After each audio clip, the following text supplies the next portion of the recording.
thank you very much, Rector Sidikov, for your kind introduction. And it is indeed a pleasure for me to be here and to be able to address all of you. Thank you for the honor to be here at this very prestigious Eurasian National University during my first visit to Astana. As I look out across this audience and see the many faces, I see the best and brightest amongst Kazakhstan's students, and I'm filled with optimism. Optimism for this country's future. Kazakhstan has a very rich past. The geographic and historical crossroads between the East and the West. But I am most excited when I think about Kazakhstan's future and the role that you all will play in building that future. Whether as captains of industry and commerce, or as politicians or diplomats, you will make our world more secure, more connected, and more prosperous. Your country is already a leader in this region, and it has set ambitious goals and is making impressive efforts to demonstrate leadership on the global stage.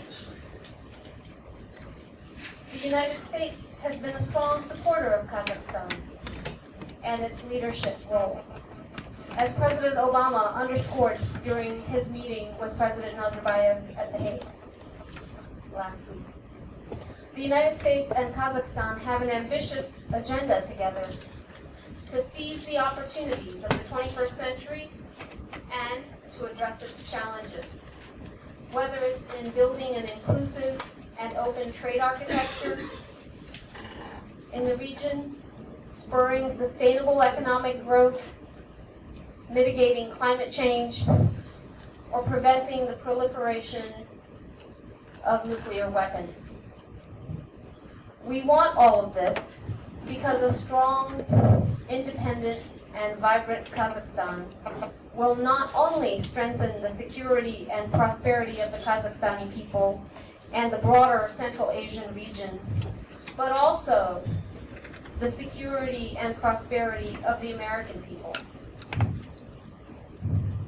Our two countries share a vision of a more connected and integrated region.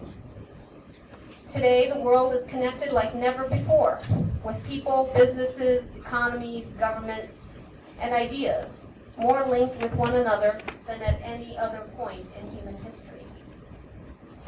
The world can no longer be divided into blocks or spheres of influence. This globalized world isn't just a reality to which every nation must adapt. It is also fundamentally in all of our interests, because a more connected and interdependent world is also a more secure and prosperous one. It is this principle that underpins America's rebalance to Asia. The belief that America's security and prosperity is increasingly linked to the challenges and opportunities facing the emerging economies of Asia, and that we can advance our collective security and prosperity by working together to address common challenges, and in so doing, create greater opportunity for all of our people. No country in this region stands to gain more from that vision or is better positioned to help make it a reality than Kazakhstan. Kazakhstanis understand the importance of connectivity and openness, and that has been a vital part of Kazakhstan's success. You recognized early on that for a landlocked country at the heart of Eurasia, geography could be a blessing or a curse. And you've chosen to seize the opportunity not only to make Kazakhstan the hub of a network of trade and transport that spans from east to west and north to south, but also to make this region, historically amongst the least integrated in the world, into a more connected and prosperous place. The Kazakhstan of tomorrow is one that will have strong links and growing trade with Europe and Asia. It will provide energy to the teeming markets of India and China. It will build a knowledge economy that's connected to global knowledge hubs. This is not America's vision. This is Kazakhstan's vision. This is what your government and leaders have projected. A diversified, sustainable, modern economy. And it is a vision that America shares and wants to help usher in. Through educational partnerships, through business and trade relations, and through our development programs and partnerships. Well, let me be clear. The United States may be distant geographically, but our partnership is growing closer every day. And I am committed to bringing us even closer together. One of the best ways we can do that is by creating even more opportunities to bring our brightest minds together. Kazakhstan recognized early on the importance of investing in young minds, establishing the Bolashak program that has awarded over 10,000 scholarships to educate Kazakhstani students abroad over the last 20 years in the United States, in Europe, and in Asia. We've been incredibly impressed with the students who have already risen to leadership positions in the public and private sectors. And we are pleased, of course, that many of those in the Bolashak program studied in the United States. We look forward to welcoming many more of them in the future.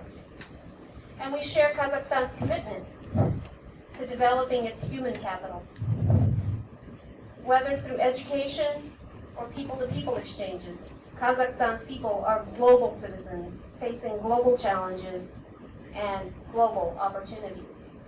In particularly, Kazakhstani youth are coming of age at a unique moment in history. In particular, they are connected and engaged in ways that their parents never could have predicted, through social media, travel, and commerce. It is their energy, creativity, and hard work that will shape the story of Kazakhstan in the 21st century and beyond. We are proud to play our part in this unfolding story, having hosted many Kazakhstani students who have since returned to serve their country, and through partnerships with the Eurasian National University and other Kazakhstani universities, American institutions such as Pittsburgh State University, the University of Pennsylvania, Duke, University of Wisconsin, have all worked with Kazakhstani educational leaders to broaden the availability of high-level instruction in Kazakhstan. And I believe that Kazakhstan has benefited from this exchange. And I can assure you, whether in the boardroom or the classroom, Americans have also gained from their interaction with the Kazakhstani people. Whether through musical performances of the Dombra or through English language translations of Olzas Suleymanov's poetry, Kazakhstan has enriched American culture and cultural life. Our common recognition of the importance of investing in human capital and the strength of our people-to-people links are two of the essential ingredients in the extraordinary progress that we have seen in our partnership. The United States became the first country to recognize Kazakhstan's independence in 1991, after which our two nations built a foundation of mutual trust, working together to prevent the proliferation of weapons of mass destruction. Through Kazakhstan's renunciation of its nuclear arsenal, the fourth largest in the world at the time, this new member of the community of nations has earned the respect from all around the world for its commitment to strengthening global security and respect for international norms. And Kazakhstan's hosting of the P5+1 talks with Iran twice last year was key to the international community's efforts to reach a diplomatic solution to the issue of Tehran's nuclear program.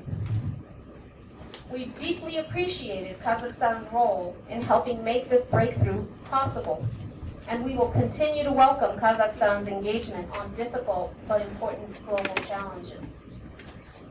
Afghanistan is an outstanding example of Kazakhstan's growing regional engagement and leadership.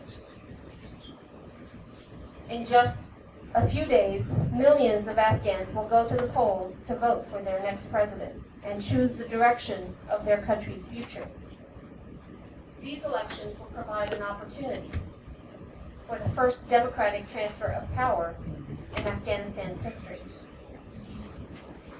opening the path to greater development, prosperity, and stability. Kazakhstan should be proud of its contribution to Afghanistan's future. Kazakhstan is attracting university students from across Central Asia and South Asia and has committed over $50 million in funding for Afghan men and women to study at Kazakhstani universities. That is just one example of Kazakhstan's ambitious support for Afghanistan's security, economic, and political transition.